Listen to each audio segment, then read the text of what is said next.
Hello, everyone, and a warm welcome to BLOXHUB.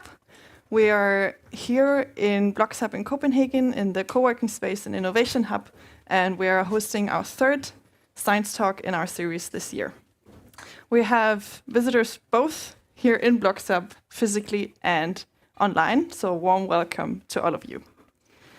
For the ones who don't know me, my name is Jule Rumpe, and I'm science coordinator here in BLOXHUB.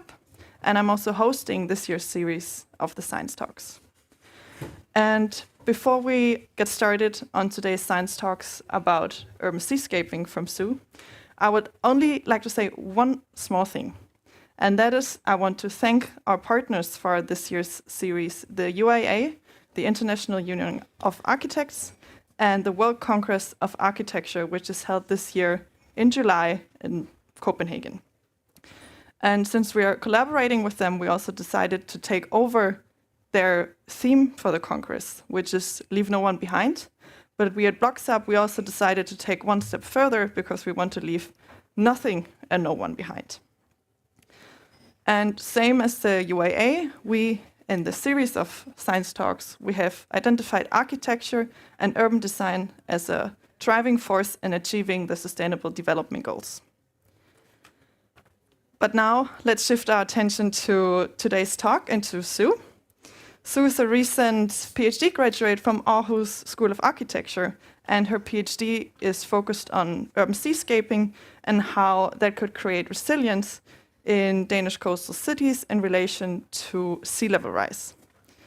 And by that also not neglecting biodiversity and many more factors. And actually, currently, Soo is working in the same house than I do because she's currently working at Habitats, which is the biodiversity consultancy here in Copenhagen. But enough from me now. I just want to mention also that after Soo's talk, there will be a Q&A session. So for you in the room, feel free to think about some questions and reflections to post afterwards. And for the ones online, you can always post some questions in the chat and have wonderful colleagues that will then help us getting them answered. Without further ado, here we go, Soo. Thank you. Hi everyone, I'm Soo. I'm originally from New Zealand with a South Korean background. And so I just finished and completed my PhD a couple of weeks ago. And I'll be speaking about my research, urban seascaping, how to live not just by the sea, but with the sea. And it's a project that I was engaged with for 3.5 years from 2019 at the School of Architecture in Aarhus. So it's in the field of landscape, urban planning, and urban design. So my presentation is in 3 main parts. I'll try to give you a broad general introduction and overview of the current sort of wicked problems that I'm dealing with, which is the urban development models in Denmark, unable to sort of address the climate change and impacts of sea level rise and storm surge, and then talk about my proposition or my sort of hypothesis called urban seascaping.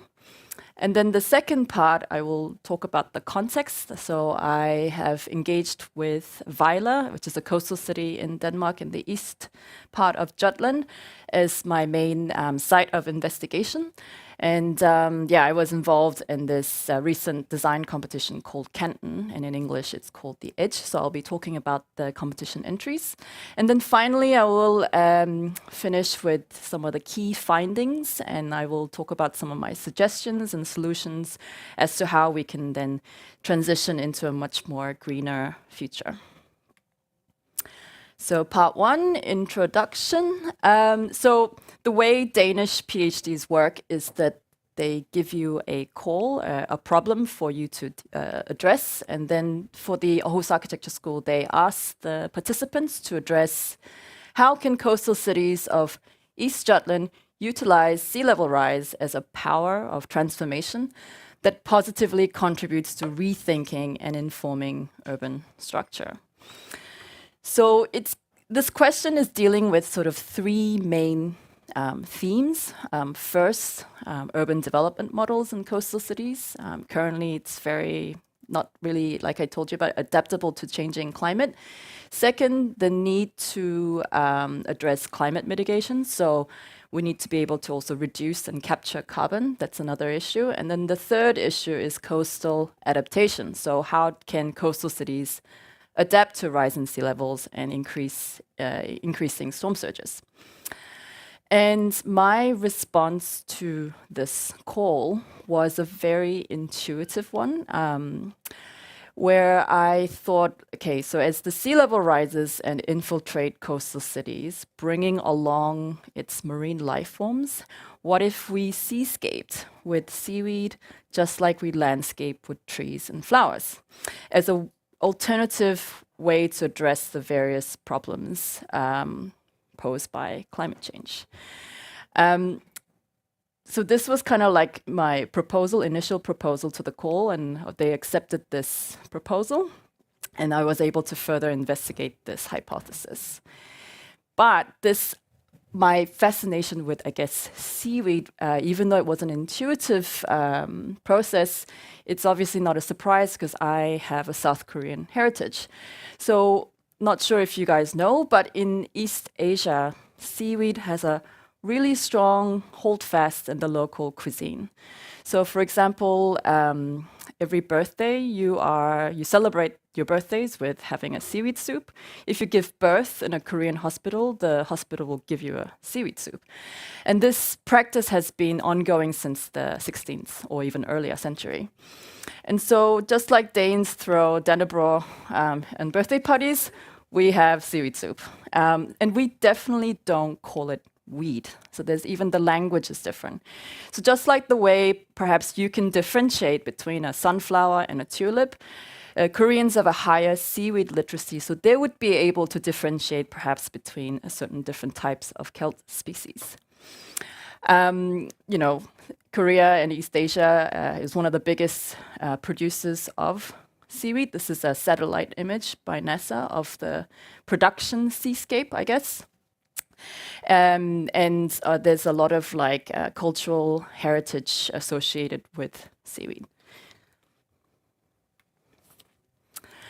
And when you look at the history of seaweed and its impact in a more of a European context, I found out that actually seaweed, the Vikings used to take dried seaweed on their voyages. So they used to have dried seaweed. They used to feed it to their livestock, and it was like a supplementary nutrients and food in cold, harsh winters of Scandinavia. And, for example, in Victorian England in the late 19th century, Charles Darwin made biology and science very popular. So a lot of women went into the beach and then collected seaweed, dry pressed them, and then turned them into these beautiful sort of biological books. And they were able to do this because at that time, women weren't allowed to be scientists. So this was their way of practicing or playing science. And now, as you know, Noma is talking about foraging the local food, and they're introducing seaweed into their menu. And there's sea gardens called Aarhus all over Denmark. But still, seaweed is quite a niche sort of market or niche demand in Denmark. And furthermore, I think there are a lot of psychological and physical barriers when it comes to seaweed and how it's just not in the public's consciousness or even in the discussion when it comes to climate mitigation or climate adaptation. So for example, there's some terrible terms where skildalge and lortealge, which is like a Danish term that's commonly thrown around to address algae. There's a confusion about what is a microalgae and macroalgae. There's usually these algae take the blame for algae blooms and eutrophication in Denmark, but a lot of it is actually caused by human activities. And there's a lot of this negative perception of seaweed as being this ugly, smelly, invisible thing you want to avoid. It's considered a nuisance. It's considered a weed. And when you look at a lot of maps, and that is in design documents or planning documents that make decisions about the way we build and design our cities, The sea is rendered as this abstract, dark, lifeless plane.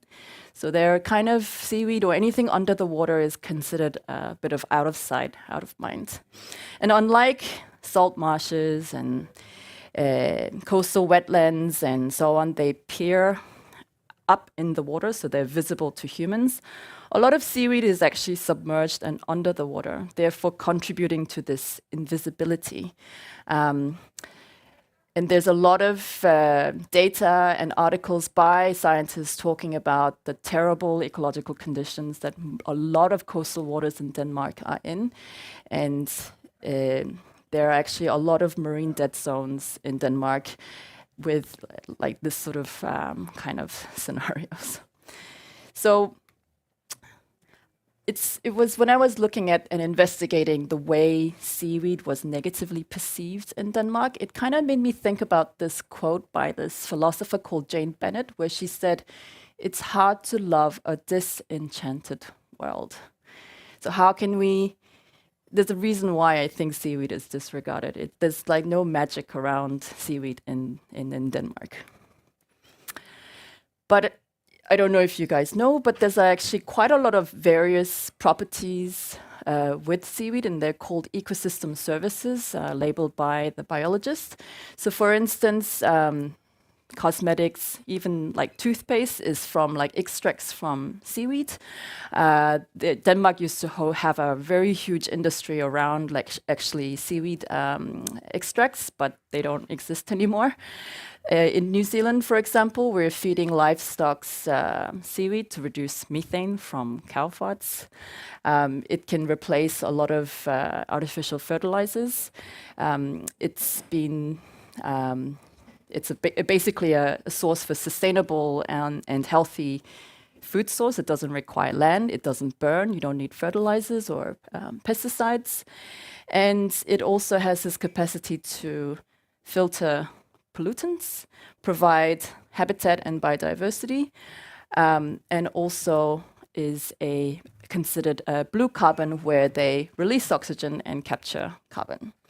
But where seaweed becomes really relevant and important when it comes to coastal adaptation is the fact that seaweed in these kind of like rock, sort of stone reefs, they dissipate the strength of storm surges and then prevent coastal erosion and reduces the strength of storm surges.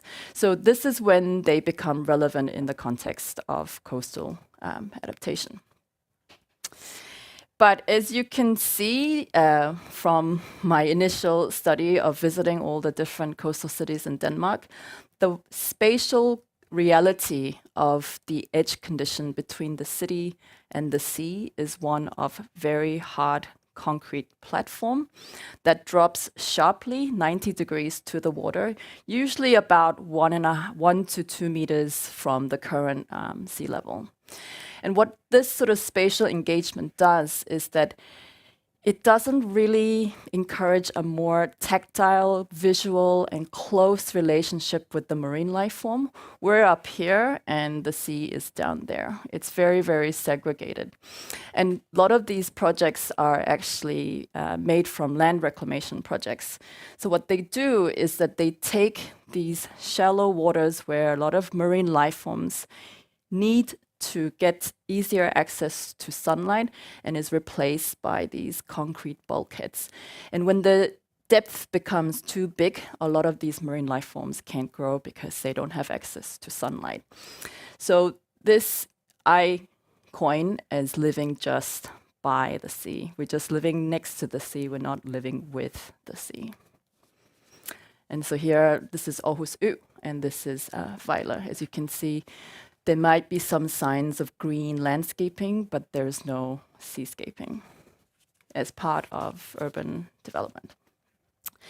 And it's, you know, if you think about it, and this is not just for Danish coastal cities, this is happening everywhere in the world. And one of the reasons why we are developing our cities in that way is also based on the way we look or the way we conceive with the sea. We usually view the sea as a a dumping ground. I mean, Lunetteholm is one of those projects where they say, oh, this is where we can dump all the excess soils. The sea is always seen as a exploitative resource. And it's the way we also engage with the sea is very surface level, which is a view-centric approach. So as long as we have the sea view of the sea, doesn't matter what's underneath, that's how it is marketed in a lot of these urban development residential projects.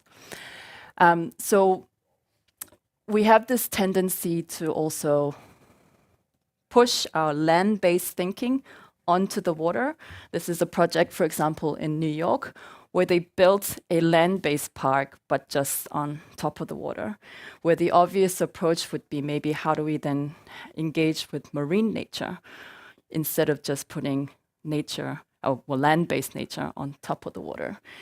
And there's a lot of alarming news about the fact that a lot of these marine nature are silently, rapidly disappearing. A lot of the kelp forests are disappearing.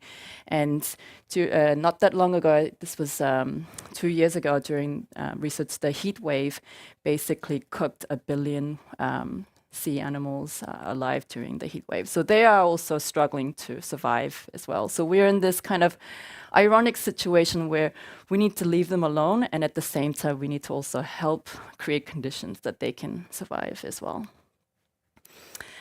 So I formulated 2 main research questions from looking at the problems, which the main question is kind of reformulated from the Ph.D. call from our school, where I ask, how can coastal cities of Denmark integrate the sea and its life forms to contribute towards re-envisioning and rethinking urban development in light of sea level rise and frequent storm surges? And second, I try to question, okay, what are the roles of the spatial, creative, visual industry? So I ask, how can design research methods and practice from the spatial design disciplines of landscape, urban design, and planning contribute to the changing spatial boundary between the city, sea, human, and non-human due to climate change? And I guess I had to really define what is urban seascaping. And the way I saw it was a way to sort of integrate and sort of look into this binary positions that we have existed, like human, non-human, city and sea, and think about how can we integrate? What is the in-between? What is that entanglement? And also looking at the current definition as being insufficient to address the marine life and all this challenges of biodiversity and climate crisis. So as you can see from the definition of landscape architect, it's very anthropocentric. It's land, it's a person who develops land for human use and enjoyment. So there's no mention of non-humans. And seascape definition is a very, again, view-centric understanding of what it is. So I define sort of a new sort of emerging profession called seascape architect or marine landscape architects, a person who works with the land-to-sea continuum for human and non-human benefits through a spatial design approach that integrates the marine life forms while strengthening coastal cities, coastal adaptation, and mitigation in light of climate change. And to go even further to define, okay, what does it mean to urban seascape, I came up with 4 main propositions based on research, interviews, case studies, literature review, and so on. And it's a way to help practitioners, municipalities, and developers guide their thinking in decision-making when it comes to working with this boundary condition. So the first proposition is called multi-species coexistence. And it's basically a term that's been supported and perpetuated by many scholars, practitioners, and so on. It's basically designing coastal cities, not just for human, but also for better cohabitation with marine actors or non-humans. And this means considering them as also rightful residents and clients when designing waterfront areas and providing spaces for them in these contested zones where we're fighting to There, we're trying to claim their spaces, and they're trying to claim ours through sea level rise. So providing space for regeneration, restoration, and protection of these habitats where these life forms inhabit. And there are some of these examples in New York and Superflex from Copenhagen, where they're trying to kind of practice what it means to design for non-humans as well as humans. Second proposition is this idea of inviting the agency of the rising sea. So it means to depart from the current view of the water as a threat and recognize the agency of the water by inviting back into our cities and allow the water to be a design agent in transforming the waterfront into this kind of a new form of green and blue public space, especially would be appropriate in the risk zones where there's going to be water coming in anyways. And it's a way to provide more equitable and democratic space for human residents to experience and engage with the sea and its non-human residents that's accessible, tactile, safe, and artistic. And I think it's important to also acknowledge that, that of course we're doing these things for human benefit, but also to acknowledge that they also have a right to exist regardless of their useful properties to us. And this sort of proposition is very underexplored, because it's quite radical. We're constantly blocking the water out rather than letting it in. And I guess there's a lot of clues or a lot of ideals and worldviews from indigenous peoples where they see water as a living entity. So in New Zealand, for example, we gave a river a human status because we believe that the water is alive and it's part of your family. So a lot of these sort of ideas come from that kind of thinking. The third is also a very much of an emerging approach that a lot of practitioners, researchers are talking about. It's this idea of going beyond the edge to a zone. So shifting our thinking of a coast as an edge, a hard line, to something that is much more bigger and more interrelated, like a zone, and also depart from just being so reliant on this defense-driven approach, such as seawalls and gates and pumps, to coastal protection, to include, coastal ecosystems, and they're called nature-based solutions that stretches both outward into the sea and inward into the land. And I'll explain this, why we need to do this a bit later. And also to rethink ocean sprawl as an urban development model, that's to reclaim land constantly. And then to also assign certain risk areas in the harborfront and the waterfront areas as no more building business as usual and sustainable buildings in the future, and to relocate critical infrastructure to higher grounds. Then that sort of sets this sort of area free to do something else. What can we do with this space if we were to move these critical infrastructures away from these risk zones? And of course, you can't apply this universally. This is very context dependent. So something that might work in Vejle might not work in Copenhagen. So just bear in mind. And the last proposition is called make the invisible visible. And it's this idea of bringing the invisible life under the sea into the visible urban realm. So that requires a lot of inter and transdisciplinary collaboration with many different people, marine biologists, landscape architects, communities, municipalities, engineers, and so on. And coupled with, again, restoration efforts to sort of revert this current poor ecological conditions of coastal waters in Denmark, that would contribute to a better water clarity, better transparency, which means that we could actually literally see what's going on under the sea, because currently the visibility of coastal waters in Denmark is very, very poor. So for example, I'll give you an example of what I mean. So last year I was in Venice for a workshop, and during COVID, all the motorboat activities in Venice Lagoon stopped. So that meant that all the sediments that were floating around, making the water murky, they settled. And for the first time, the Venetians actually saw fish, seahorses, and seaweed that they were at all times living with, but they've never seen them before. So they reported like, oh my God, I've seen fish, in these lagoons and so on. So I think this visibility is a very important issue, and it's something that the creative industry, I think, could definitely contribute. This is kind of our strength, the visual stuff. So part 2, context. I'll talk about the Canton competition in Vejle. So I picked Vejle because Vejle is one of the risk cities in the coastal directive. So these are all the risk areas in Denmark.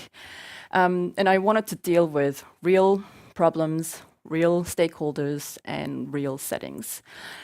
And because this East Jutland area in the Lillebælt is where a lot of accumulation of all the risk cities are, and they kind of have similar conditions, they're low-lying coastal cities, I felt that it was a good case to concentrate on Vejle because it would apply in other fjord cities in Denmark like Kolding, Aabenraa, and even Horsens. So Vejle was chosen. And second of all, Vejle also is being well known for trying a lot of different strategies and helping them address climate change. They have the storm surge strategy. They're part of the Resilient Cities network. They're part of the Real Dania's pilot studies. They have a Sund Vejle Fjord marine restoration projects that are going on. And in 2020, they released this design competition inviting landscape architects, and artists to rethink their coastal protection strategies. So this is the Fjordbund, this area. And the green are more these soft edges, and the yellow are the more concrete hard edge we talked about.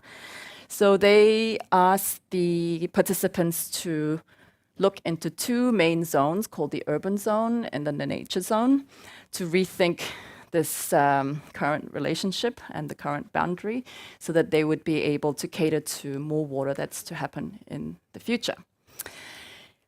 But Vejle, just like a lot of coastal cities, since the Industrial Revolution, have developed rapidly.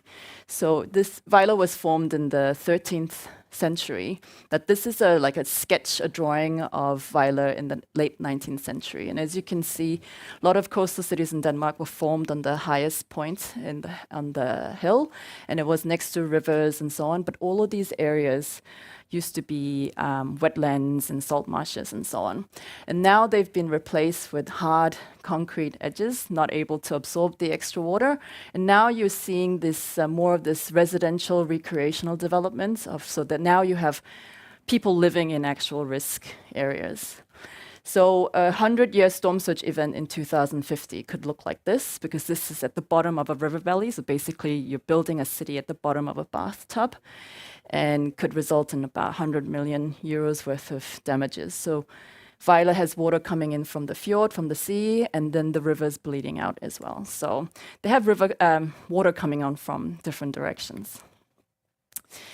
So Vejle is like, we would like you to create a different edge condition that needs to address up to 3 meters of protection level, but they wanted to go beyond this wall concept. They didn't want a wall, so they wanted the participants to think of a nature-based solution, but nature that is also over and under the water.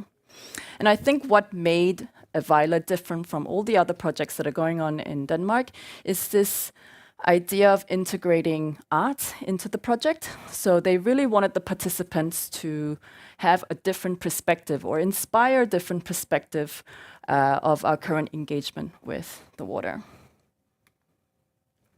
So I was involved in 3 main phases of this project. First was the competition brief. So I was invited to give a video kind of presentation, which was to be sent out to the participants.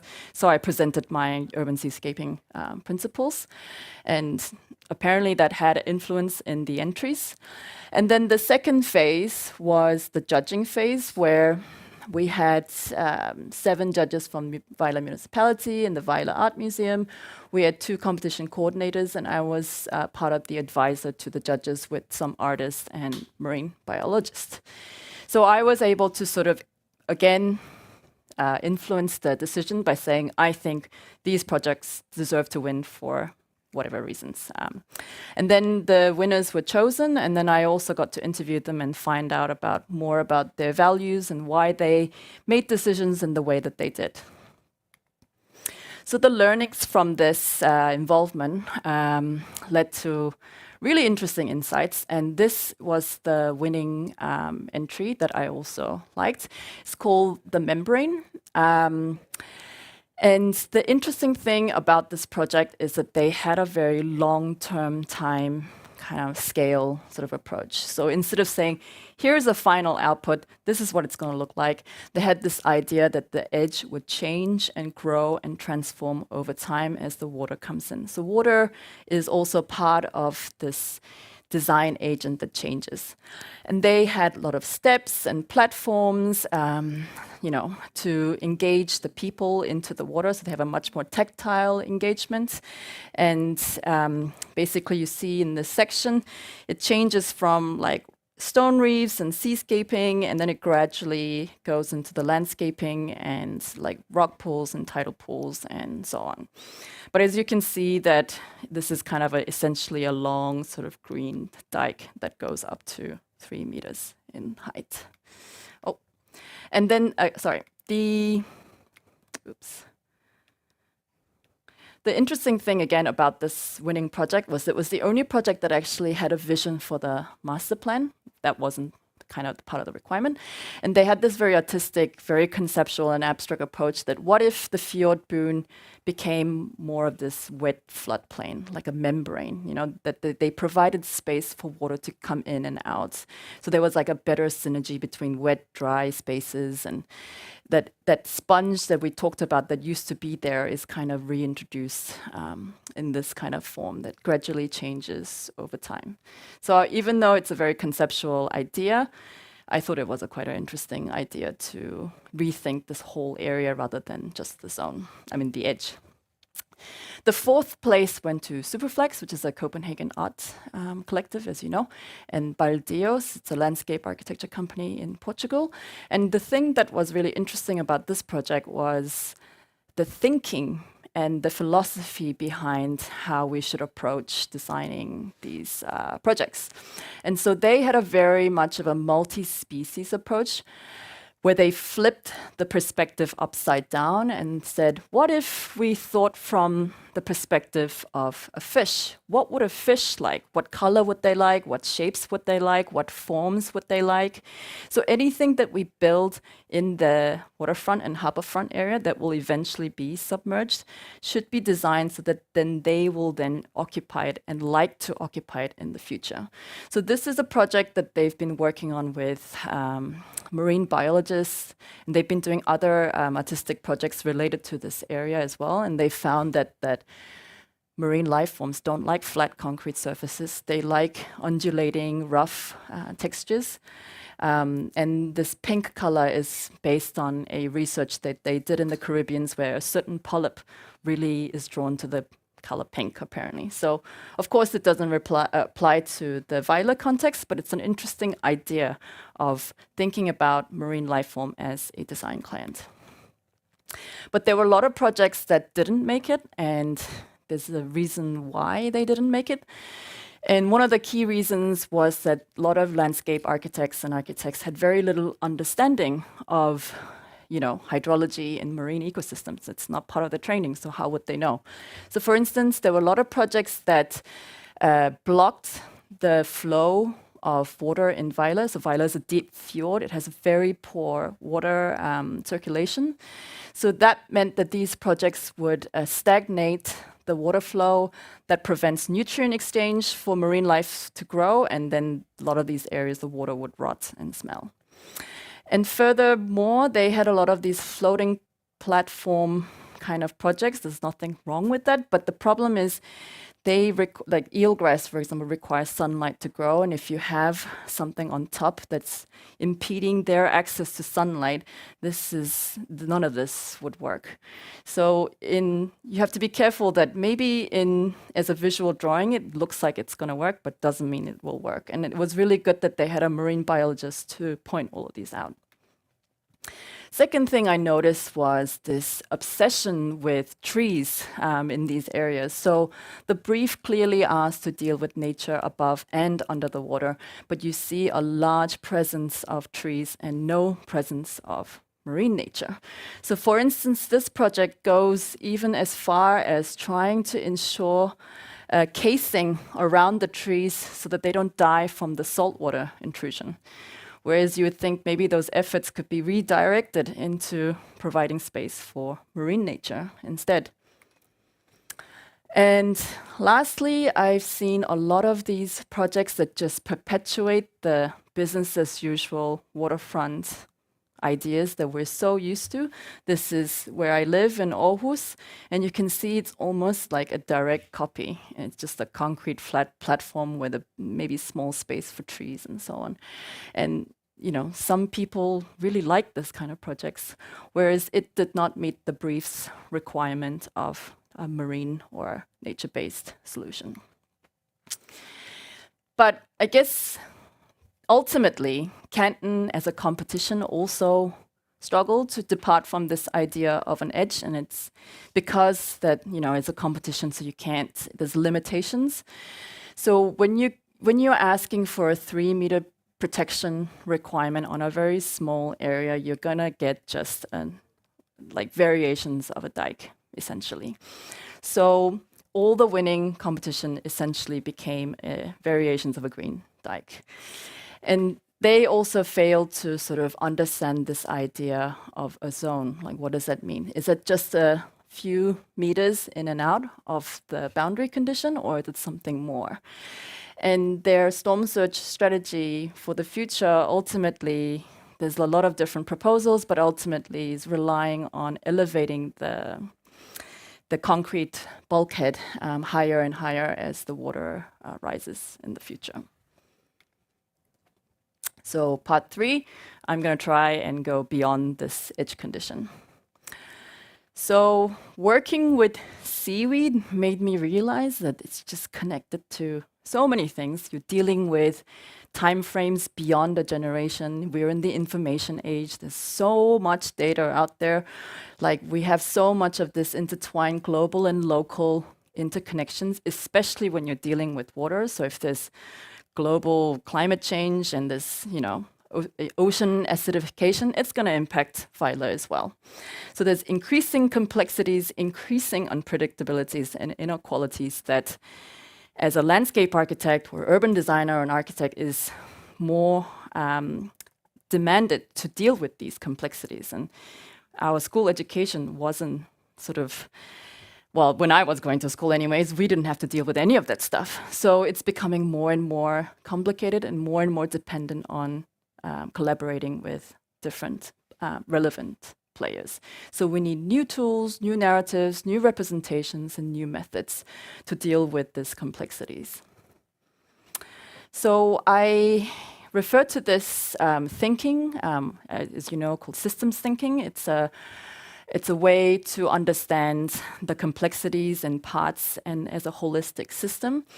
But there's this group of architects and landscape architects that are inserting a scale element into this to sort of say, okay, we have obviously a local context that we're dealing with, and we're given usually a site, but the reality is these things are much more multi-scalar. So scaled system thinking approach is aiming to integrate different relationships, pressures across several spatial scales, global, national, municipal level, down to local and site-specific levels into the process of design.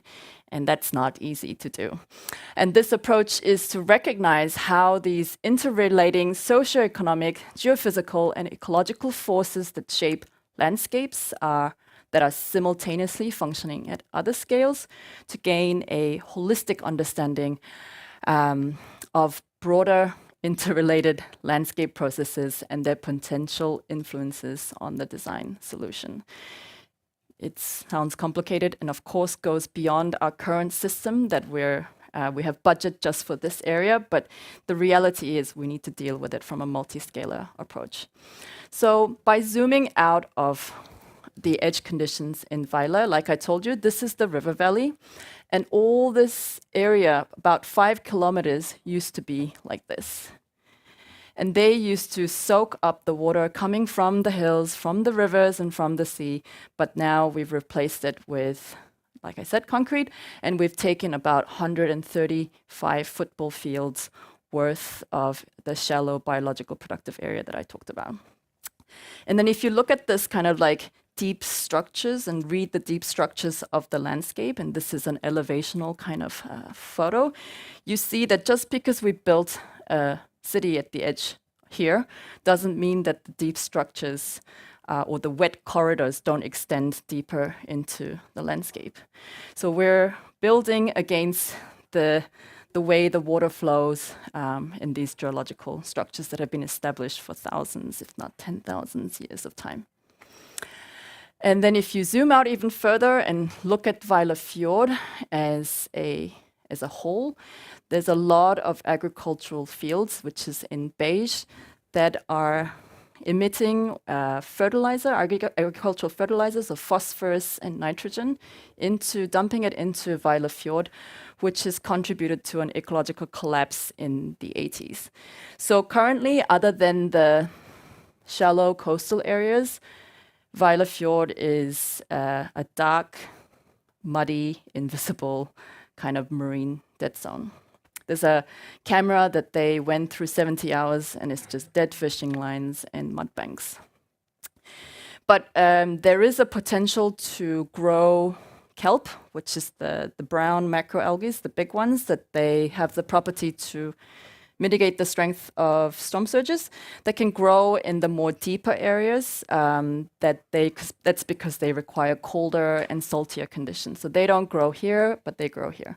Certain, let's say, seaweed can grow there, but the ones that can provide that coastal protection grow in the deeper areas. And if you look at Denmark from, let's say, the water's perspective, which this is mapping all the streams, lakes, and the major rivers in Denmark, you can see that Denmark is a wet land. Of course, it's a scale thing, and this is Weiler right here. And if you look at the coastal catchment area, this is the land where the, let's say, sediments or pollutants, they dump into Weiler Fjord. You can see that these outlines hashed in black go through 3 different major municipalities. So anything you do on Weiler Fjord, even at the edge conditions, if you want the marine life to grow, you need to deal with the pollution, and that pollution is going through all these land boundaries. So that sort of indicates that water's boundaries and water's network has no relationship to the land-based boundaries. And this is in all the major rivers, again, going through different land-based, man-made boundaries. So when I said edge to a zone, this is kind of what I mean. So there's the edge conditions, but the edge conditions are connected to the river valleys, where the rivers carry all the pollutants and dump it into the Weiler Fjord, making it very difficult for marine life to grow. So again, wetland restorations around these areas and limiting pollutants is very important to do marine nature-based solutions. And then the zone also goes further out into the deeper areas, like I say, where the kelp grows. And then when you're looking into the watershed, that also means that the idea of an edge needs to expand. So this is the edge, but the edge actually needs to be a zone that goes all the way uphill and all the way into the deeper waters. So a site, when you're dealing with water and marine life, becomes a multi-scalar condition. And the great thing about Weiler is that they're already acknowledging this and trying to do something about. So these are all these green areas they're trying to buy land and trying to convert them into wetlands or trying to restore wetlands where a lot of them catch the pollutants before they get dumped into Vejle Fjord. But also they become habitats for birds and a recreation area for humans as well. And finally, when you're projecting, I guess, looking into like 100 years into the future, I was inspired by this sci-fi book, I don't know if you know, New York 2140 by Kim Stanley Robinson, where he talks about a very apocalyptic scenario in the future of 15-meter sea level rise. And New York actually kind of becomes this Venice where only the top of the skyscrapers you could live on. And so I actually, with this map that I have, it's called Scalgo, I simulated a 10-meter, which is the maximum you can do, sea level rise. And as you can see, the bottom of the river valley is completely inundated. But the areas here, indicated here, which also constitutes part of Vejle, is safe regardless. So whether we have a half-a-meter scenario or a 10-meter scenario in the future, despite the unpredictability, these areas will be safe. So just like Copenhagen isn't just the area in Christiansborg, but it's also areas in the finger plan, Vejle municipality also acknowledges that Vejle isn't just the fjordbund, it's also these areas on the hill. Oh yeah, this is a picture of Vejle when they were building the Bølgen. It's this very famous, but I wanted you to picture this as like in reverse, as a degrowth scenario, because these buildings are not built to last more than 50 years. So imagine, because this building was sold on the idea that they have access to the view of the water, but it actually blocks the view of the water for everybody behind them. So imagine, and so I just sort of thought of this in reverse, like what if this, after 50 years, this is deconstructed, what does it mean for the space over here? How do we rethink that space? So to conclude, some of my research contributions are generating new insights from this urban seascaping 4 propositions. It's a point of departure from the current business as usual urban development models, and it contributes towards emerging school of thought such as blue urbanism by Timothy Beatley and coastal urbanism by Susanna Drake and Rafi Siegel. And addressing complex problems, for me, the focus on seaweed as a lens to investigate really challenged the conventional idea of a site being this linear square site to something that expands towards the deeper waters and into the watershed, and this issue of invisibility of seaweed as this forgotten actor in coastal developments. And engaging with multiple stakeholders, then I think there's a sort of a missing role of, or the potential role of spatial design disciplines in bridging this nature-culture divide. So a lot of the current projects are either done by engineers, and they're doing a lot of coastal protection systems like walls and gates and pumps. And then you have marine biologists working on nature restoration projects. So how can sort of the field of landscape architecture, urban design, bring those two together and not just as a segregated thing?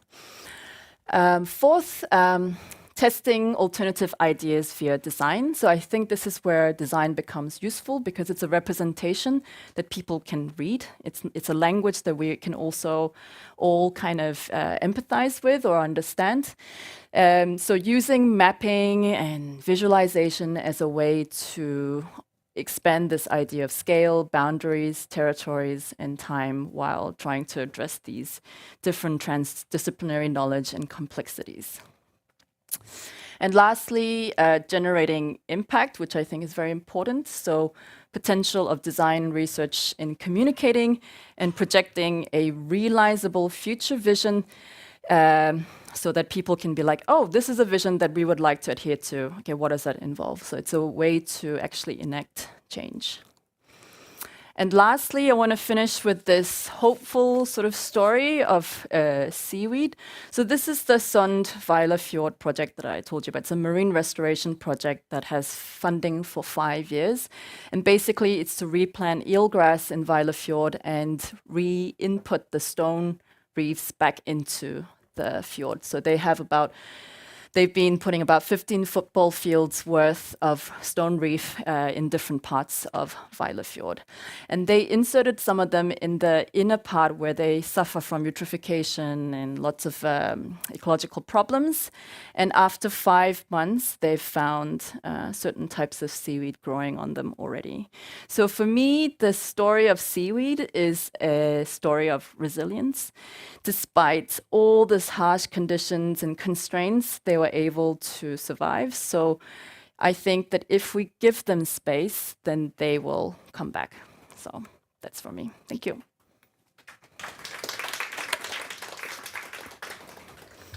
Wow, thank you, Soo. I was really, really sucked into your presentation. It was amazing. Before I open the floor for questions, I want to try something new, because I know that Danish audience sometimes takes some time to wake up. So I would just like to give you a minute or two to reflect a bit upon Soo's amazing presentation. And you can also just feel free to talk to your neighbors and maybe also brainstorm some questions and reflections. And for you guys online, feel free now to formulate some questions in the chat that we will then, in a minute or two, reflect upon. So feel free to digest. And Soo can take a breath now.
To come back mentally to BLOXHUB, then I would like now to open the floor for some questions and reflections for Soo, if there's any.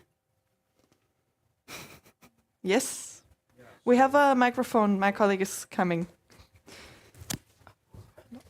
Thank you for the presentation, first of all, and congratulations on your Ph.D. Thank you.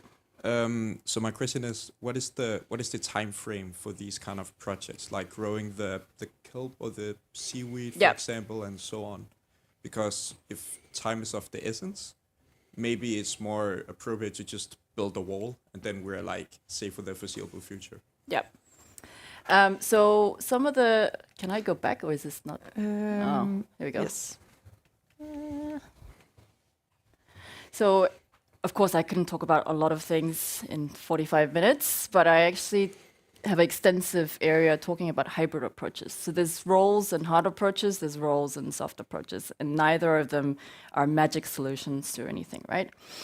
And they all have like strengths and limitations. So again, when it comes to kelp, I personally think that that needs to be done now, like ASAP, because a lot of these solutions are very context dependent.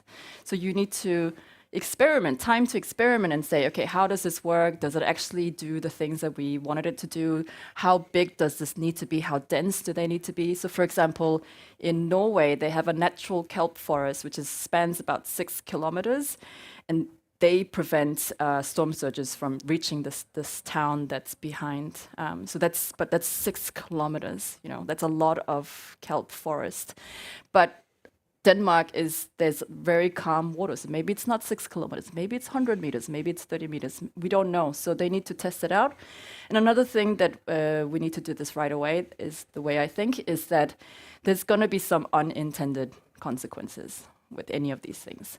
So we need time to monitor them, adjust. This is going to, of course, be something that happens over a long period of time, but I think it needs to happen now, especially if we want to address the IPCC's climate goals of halving global emissions by 2030. I think there is a bit of a pressing deadline that's as well. So, but yeah, a lot of these, there's various different ways to do, let's say, climate adaptation projects with different timescales. So it really depends on the system that you're dealing with.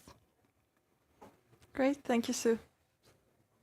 So many hands, I'm overwhelmed. Maybe we take one in the front and then in the back. Yeah. Thanks for the amazing presentation. Oh, okay. I was interested in asking, because you kind of talk about the marine ecosystems and kind of have this very multi-species, more than human lens to your research, or you also kind of mention all the possible uses of seaweed in kind of human consumption and bioplastics and agriculture and so forth.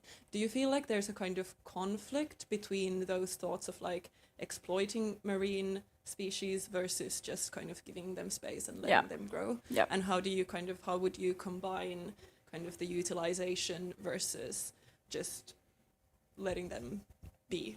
Yeah, I mean, that's the conflict that I also dealt with. And I think that's, I don't really particularly see it as like cut in stone. Here's the instrumental use and here's the intrinsic, we call them instrumental and intrinsic values.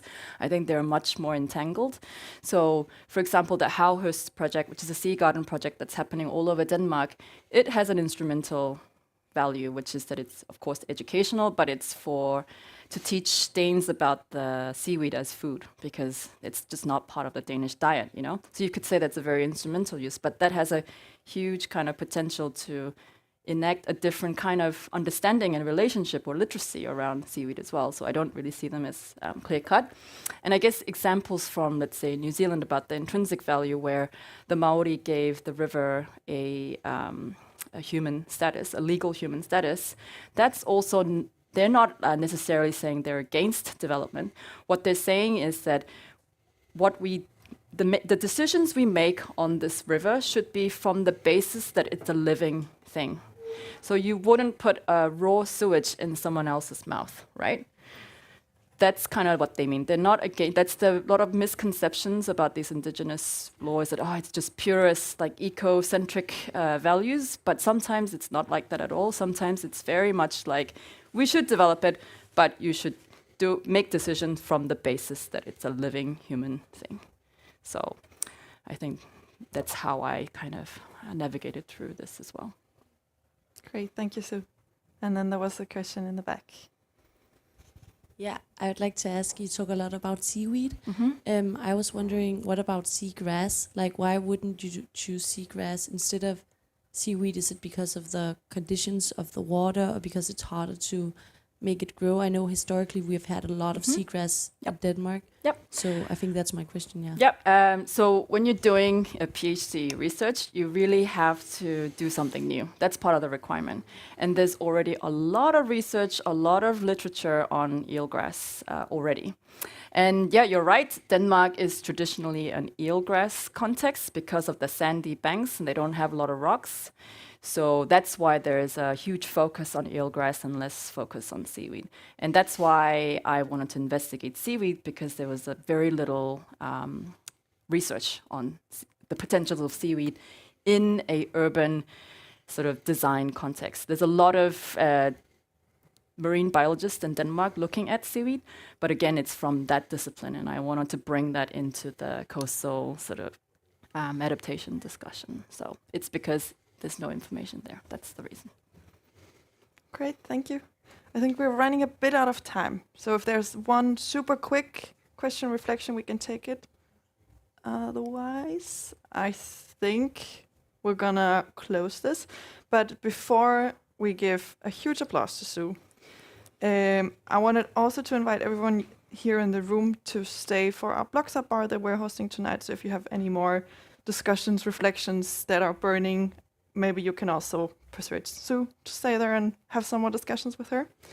And for the rest, also for you guys online, thank you so much for participating. It's not the same without you. And I hope that I'm seeing many of you guys on the next science talk on the 25th of May, where we have Tobias from SLA coming, and he will talk about the UN 17 village, which is a building project here in Copenhagen, which claims to incorporate all the SDGs.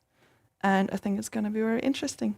So thank you, Soo, again. Cool. Thanks for inviting me. And have a great evening.